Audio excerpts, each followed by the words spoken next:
Hello friends, welcome back to my YouTube channel. आप लोग कैसे हो? आई होप अच्छे होंगे। आज मैं बनाने वाली हूँ आप सबके सामने बच्चों के लिए मैगी, मसालेदार मैगी और सिंपल मैगी जो बच्चे लोग खाते हैं बिना प्याज बिना मसाले की। और एक मसाले वाली मैगी बनाऊंगी जो बड़े लोग बच्चे लोग सभी लोग खाते हैं, सभी को पसंद आते हैं। पर छोटे बच्चे को ज़्यादा मसाले वाली मैगी नहीं अच्छी लगती है, तो इसके लिए मैं सिंपल सी मैगी बनाऊंगी। तो मैं पहले मसाले वाली मैगी बनाती हूँ, तो इसके लिए मैंने इसकी सारी सामग्री रेडी कर ली हूँ फ्रेंड्स। प्याज टमाटर, 2 टमाटर लिए हैं, 2 मैगी और 2 प्याज लिए हैं, धनिया पत्ता है, अदरक है, लहसुन है, टमाटर है, थोड़ी सी पत्ता गोभी है, फूल गोभी है। तो सभी चीज़ को मैं छोटी छोटी कटिंग कर लेती हूँ फ्रेंड्स। गाजर है, खीरा है। तो बहुत ही यम्मी और टेस्टी और चटपटा ये मैगी बन के रेडी होने वाला है। तो आप लोग को भी सभी को मैगी खाने में पसंद आती है, बच्चे को तो बहुत खासकर ज़्यादा पसंद आते हैं। तो इस तरह से हम अपनी रेसिपी को तैयार करते हैं फ्रेंड्स। तो मेरी वीडियो अच्छी लगती होगी तो ज़रूर कमेंट बॉक्स में बताइएगा। तो देख रहे हैं छोटे छोटे स्लाइस में मैं सभी को वेजिटेबल को काट लेती हूँ।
तो ये बन के मेरा रेडी हो चुका है फ्रेंड्स मैगी। तो कैसा लगा? बच्चे मसाले वाले मैगी ज़्यादा पसंद नहीं करते हैं क्योंकि उसे तीखा लगाता है, तो हम लोग बड़े के लिए चटपटा, तीखा और यम्मी मैगी बनाते हैं। ये मेरा मसाले मैगी बन के रेडी है फ्रेंड्स। कैसा लग रहा है? देखने में बहुत ही टेस्टी और यम्मी लग रहा है। बहुत मज़ा आया खा के सभी को।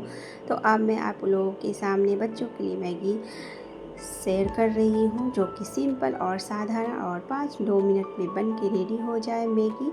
तो इसके लिए मैंने गर्म पानी कर ली हूँ और उसमें मैं मैगी डाल देती हूँ। मैगी मसाले इसमें जो रहते हैं उस मसाले को डाल दूँगी। थोड़ी सी चाट मसाला, नमक, थोड़ी सी हल्दी, बस हल्का हल्का डालना है फ्रेंड्स। ज़्यादा इसमें मसाले की ज़रूरत नहीं है, इसमें मसाला खुद दिया रहता है। तो पहले मैं मैगी मसाले डाल देती हूँ और अलग से मैं थोड़ी सी हल्दी पाउडर, नमक, चाट मसाले, बस इतना ही चीज़ डालूँगी और इसे मैं अच्छे से पका लूँगी। और थोड़ा सा ये रस, ज़्यादा ही पानी अच्छा लगता है, तो ज़्यादा इसे हमें ग्रेवी भी नहीं और ज़्यादा ना ही सूखा रखना है। तो थोड़ा सा हल्का ढीला रखें। और बच्चे, छोटे छोटे बच्चे खाने यही मैगी पसंद करते हैं। सिंपल सा, साधारण सा 2 मिनट में मैगी बन के रेडी। तो कैसा लगा फ्रेंड्स? आप सभी को मेरा वीडियो अच्छा लगा तो ज़रूर कमेंट बॉक्स में बताइएगा कैसा लगा। अगर अच्छा लगे तो प्लीज़ ज़्यादा से ज़्यादा मेरी वीडियो को शेयर कीजिएगा, लाइक कीजिएगा, कमेंट कीजिएगा मत भूलिएगा फ्रेंड्स। और आप सबका सपोर्ट हमारे लिए बहुत ही मोटिवेशन देता है फ्रेंड्स। तो थैंक यू फॉर वाचिंग। तब तक के लिए बाय बाय, राधे राधे। फिर मिलते हैं नेक्स्ट वीडियो में नई रेसिपी के साथ। तो ये देखिए, बच्चों का मैगी बनके रेडी हो गया। बच्चा खाना नहीं खाना चाहे, तब तक के लिए bye bye, take care, Radhe Radhe friends. फिर मिलते हैं।